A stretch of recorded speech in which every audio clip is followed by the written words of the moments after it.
દરેક નીતિની સામે કાયદાની રીતે ઊભો રહેતો SSK ન્યૂઝ ચેનલ।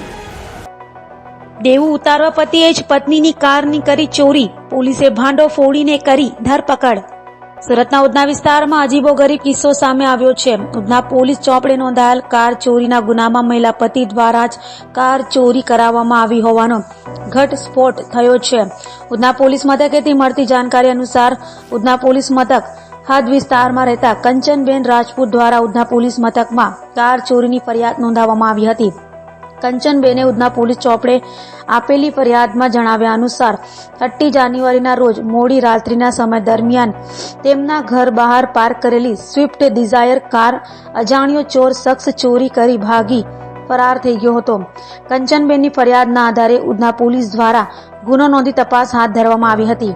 ઉધના પોલીસે સોસાયટીની આસપાસ લાગેલા CCTV ફૂટેજ અને ટેકનિકલ સર્વેલન્સ આધારે ગુનાનો ભેદ ઉકેલી કાઢવા કમર કસી હતી।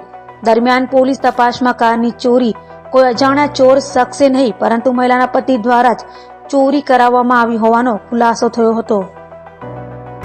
અને ત્યારબાદ 22મી જાન્યુઆરીના દિવસે રામ મંદિર અને બાદમાં 26 જાન્યુઆરી આ રાષ્ટ્રીય તહેવારો નિમિત્તે મહેરબાન CP સાહેબ, જોઈન્ટ પોલીસ કમિશનર બાબાન સમીર સાહેબ અને DCP ગઢવી સાહેબ દ્વારા મળેલી સૂચનાના આધારે C ડિવિઝન વિસ્તારના પોલીસ સ્ટેશનોમાં D સ્ટાફ અને અન્ય સ્ટાફ મારફતે શકમંદ વાહનો, શકમંદ ઇસમો અને શકમંદ જગ્યાઓ ચેક કરવાની કાર્યવાહી ચાલુમાં છે।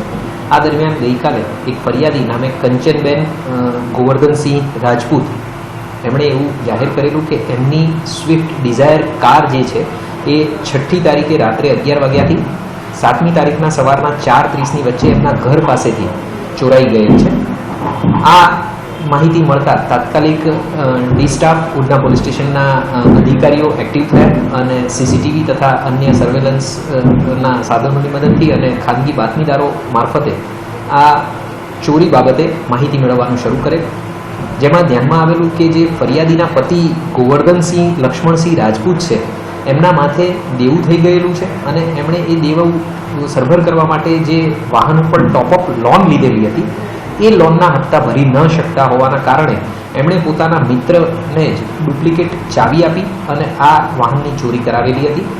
તાત્કાલિક ધોરણે સર્વેલન્સ સ્ટાફે આ જે મુખ્ય આરોપી છે જે ફરિયાદીના પતિ જ છે ગોવર્ધનસિંહ રાજપૂત એને જે ચોરાયેલી કાર છે એની સાથે અટક કરેલો છે અને એમના જે મિત્ર છે જેણે આ ચોરી કરાવેલી હતી જેનું નામ ઇકબાલ ખાન પઠાણ છે એની અત્યારે હાલ શોધ ચાલુ છે અને આ રીતે આ ગુનો ડિટેક્ટ કરવામાં આવેલો છે। દરેક નીતિની સામે કાયદાની રીતે ઊભો રહેતો SSK ન્યૂઝ ચેનલ।